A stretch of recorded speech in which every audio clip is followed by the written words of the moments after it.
Good afternoon, everybody. It's Rick Thomas from Obsolete Video Services. Okay, guys, this is another video trying to point out some of the problematic problems with the Sony AV-3600, AV-8600, AV-8650, and AV-3650. This is virtually completely the same machine, just different little changes, but mechanically, mainframe, it's exactly the same machine. Piece of crap. Sony made the biggest pieces of crap for equipment, reel-to-reels I've ever seen in my life. This is what they call pot metal. I know you can't see it. Pot metal is cheap-ass steel that's forged to make a part, and it's just called, it's just pot metal. This stuff is really crap. Bends very easily, that type of thing. Now, I wanted to focus on, I get a lot of questions about this. People always contacting me about the skews, bad tension skews on these things, which is a little knob you turn right here to adjust the band. It's called the drag band to give you tension on this spindle. And I get people who contact me saying, the thing just spins around and around and around. Yeah, it's because these things are complete frickin' crap. These are the Sony, I want to rip you off piece of crap reel-to-reel video machines. I mean, they're just junk. I mean, I prefer Panasonic. Panasonic is killer king when it comes to reel-to-reel machines. But if you have these Sony machines, I'm going to tell you right now, you're going to have a lot of problems because they're made cheap. This is a Sony AV-3600. And I'm going to show you a few little things, what it takes to work on one of these. All right.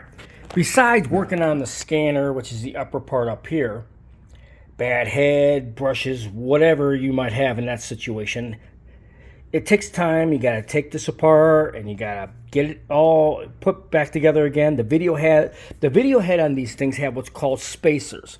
Okay? I don't know if you guys can see this, but see this little thing inside there? That's called a spacer. Every video head that's made is not identical. They're all different. Okay? So when you open up one of these machines, you take the head off, you'll see there's a spacer there. But each spacer has different thicknesses. Okay? So you can't just pop on another head and it's automatically going to be the right height. Okay? Sometimes you have to make adjustments with spacers, or you have to make adjustments on the servo board, and which I believe is on this side. Yeah, you got to make adjustment on the servo board to adjust to lock in the tracking dead center again. There's several things you got to do. If you can get the video head replaced and you got the right height, the tracking still isn't quite going to be right. You can go to the trimmer on the servo board and set your tracking dead center, set your adjustment knob on the board to dead center, and voila, you'll have your tracking locked in real nice and tight. There's several little adjustments you got to make, okay? That has to do with the video head, especially if you're changing it out and you're changing spacers, which everybody wonders, why you got those spacers on there? I mean, it keeps the height of the video head in the correct spot. These spacers are all different thicknesses, different heights, okay? You can't just take another video bar and pop it on. Sometimes it'll work, but a majority of the time it will not work because you have to have the right spacers. So, suggestion, if you're swapping off of another machine, make sure you grab those spacers with that head so you can transfer it over to the machine you're trying to fix. So you can maintain the correct height of the video head. All right. That's a little secret and a little problem most people don't understand about these EIAJ machines. All right. Then after you do that, you want to set your tracking in dead center on your tracking potentiometer on this board to match.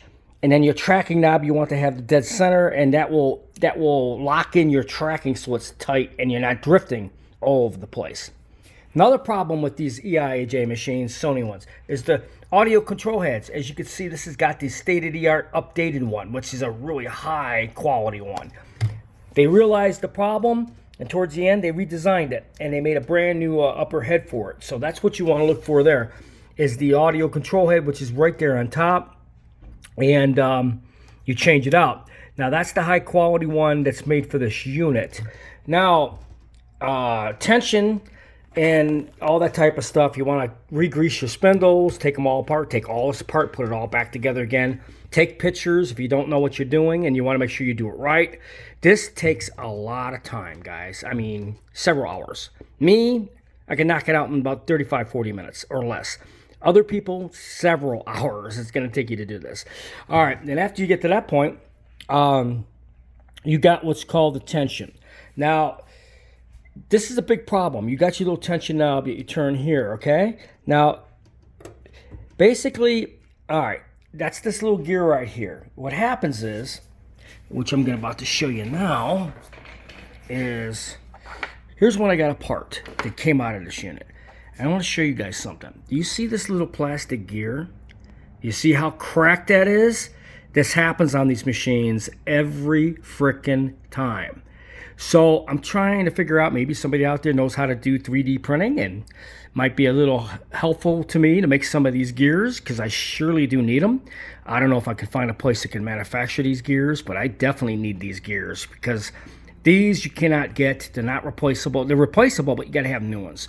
And 3D printing, I don't do any of that type of stuff, so I do need to get some gears made. But this is the #1 cause to your tension skew being broken on this side, is these gears. Once they're cracked, that's it.